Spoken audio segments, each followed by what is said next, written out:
অনেক পুরনো দিনের কথা। এক নদীর ধারে এক সন্ন্যাসী আশ্রমে বাস করতেন। সন্ন্যাসী খুব দয়ালু আর জ্ঞানী ছিলেন। একদা এক সময়ে সন্ন্যাসী নদীতে স্নান করছিলেন, আর তখনই উনি দেখলেন একটি বাজ পাখি একটি ছোট ইঁদুরকে তার পা দিয়ে খাবলে ধরে নিয়ে যাচ্ছে। হঠাৎই ইঁদুরটি বাজ পাখির পায়ের খাবল থেকে ছাড়া পেয়ে সন্ন্যাসীর হাতে এসে পড়ে। সন্ন্যাসী এটা দেখে খুব প্রসন্ন হয়। ঈশ্বরের মহিমাও হলো অপার। এই শিশু প্রাণটা বাজ পাখির ভোজন থেকে বেঁচে গেল। সন্ন্যাসী দেখলেও ইঁদুরটাকে ধরার জন্য বাজ পাখিটি এখনো আকাশে উড়ে চলেছে। সন্ন্যাসীর খুব দয়া হলো।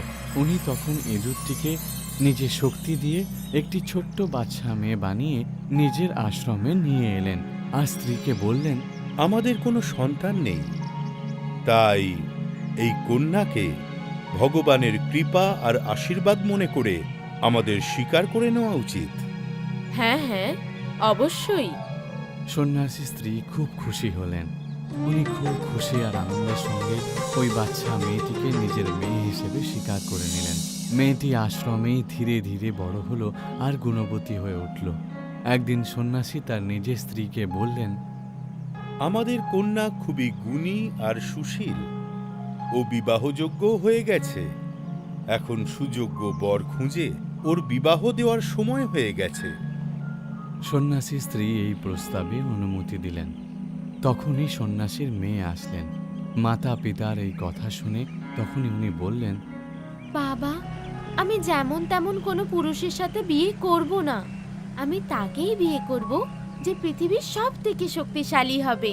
মেয়ের কথা শুনে সন্ন্যাসী বললেন, ঠিক আছে মা, তুমি যেমনটা চাও ঠিক তেমনটাই হবে। তোমার বিবাহ পৃথিবীর সব থেকে শক্তিশালী মানুষের সঙ্গেই হবে। সন্ন্যাসী তখন চিন্তা করলেন, পুরো সংসারে সূর্যই হলো সব থেকে বেশি শক্তিশালী। আমি আপনার কন্যার বিবাহ সূর্যের সঙ্গেই দেব। পরের দিন সকালে সন্ন্যাসী তখন নিজের শক্তি দিয়ে সূর্যকে ডেকে বললেন, সূর্যদেব, আপনি সংসারের মধ্যে সবচেয়ে শক্তিশালী। দয়া করে আমার গুণী আর সুশীল কন্যার সঙ্গে আপনি বিবাহ করুন। আমি বিবাহের জন্য তৈরি, কিন্তু আপনি একবার আপনার মেয়ের সঙ্গে কথা বলে নিন, কি ও আমাকে বিবাহ করার জন্য প্রস্তুত তো? যখন সন্ন্যাসী নিজের মেয়েকে জিজ্ঞেস করলেন, তখন উনি এই কথা বলে বিবাহের জন্য প্রস্তুতি দিলেন না। যে বাবা, আমি জানি সূর্য খুব শক্তিমান, সারা জগৎকে আলোকিত করেন, কিন্তু উনি খুব গরম। যে ওনার কাছে যাবে সে পুড়ে ছাই হয়ে যাবে। আমি ওনাকে বিয়ে করতে পারবো না। তুমি অন্য কাউকে খোঁজো। তখন সূর্য আরেকটি উপায় দিলেন, আপনি বাদল দেবের কাছে যান। ও আমার থেকেও বেশি শক্তিশালী। ও আমার আলোকেও আটকে দিতে পারে। সূর্যের কথা শুনে সন্ন্যাসী নিজের শক্তি দিয়ে বাদল দেবকে ডাকলেন আর বললেন, বরুণ দেব, আমি আমার কন্যার বিবাহ আপনার সঙ্গে দিতে চাই। তখন বাদল দেব বললেন, আপনার কন্যাকে বিয়ে করতে আমি রাজি রয়েছি, কিন্তু একবার আপনি আপনার কন্যার সঙ্গে কথা বলে নিন।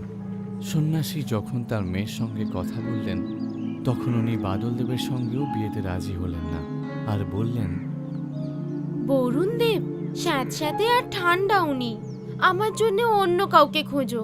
নিজের মেয়ের কথা শুনে সন্ন্যাসী খুব চিন্তায় পড়ে গেলেন যে এখন আমি বিবাহের প্রস্তাব নিয়ে কার কাছে যাব।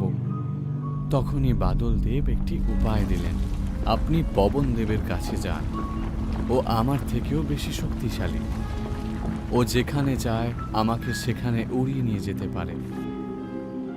বাদল দেবের কথা শুনে সন্ন্যাসী তার নিজের শক্তি দিয়ে পবন দেবকে ডাকলেন, কিন্তু সন্ন্যাসীর মেয়ে ওনার সাথেও বিবাহ করাতে প্রস্তুতি দিলেন না, আর বললেন, পবনদেব তো কখনো স্থিরই থাকেন না। তখন পবন দেব বললেন, আপনি আপনার মেয়ের বিবাহ পর্বত দেবের সঙ্গে দিয়ে দিন। ও আমার থেকেও অনেক বেশি শক্তিশালী। আর তখন সন্ন্যাসী পর্বত দেবকে ডেকে পাঠালেন, কিন্তু ওনাকেও ওনার মেয়ে মানা করে দিলেন, এইটা বলে কি কি এ তো খুবই পাষাণ। এবার সন্ন্যাসী খুব চিন্তায় পড়ে গেলেন, কারণ ওনার মেয়ে একে একে সবাইকেই মানা করে দিলেন। তখন পর্বতদেব বললেন, ঋষিবর, আপনি একবার ইঁদুরদের রাজাকে জিজ্ঞেস করুন। উনি তো আমার থেকেও বেশি শক্তিশালী। আমি এত পাষাণ, তবুও উনি আমার শরীরে গর্ত করে ফেলেন। তখন সন্ন্যাসী প্রসন্ন হয়ে নিজের শক্তি দিয়ে ইঁদুরদের রাজাকে ডেকে পাঠালেন। হ্যাঁ সন্ন্যাসী মহারাজ, আমি ইঁদুরদের রাজা। বলুন, আপনি আমাকে কেন ডেকে পাঠিয়েছেন? আচ্ছা, আপনি কি আমার কন্যার সঙ্গে বিবাহ করবেন? আপনার মেয়ের সঙ্গে আমি বিবাহতে রাজি আছি, কিন্তু আপনি একবার আপনার মেয়েকে জিজ্ঞেস করুন। সন্ন্যাসী যখন তার মেয়ের সঙ্গে ইঁদুরদের রাজাকে দেখা করালেন, তখন সন্ন্যাসীর মেয়ে বিবাহের জন্য সম্মতি দিয়ে দিলেন।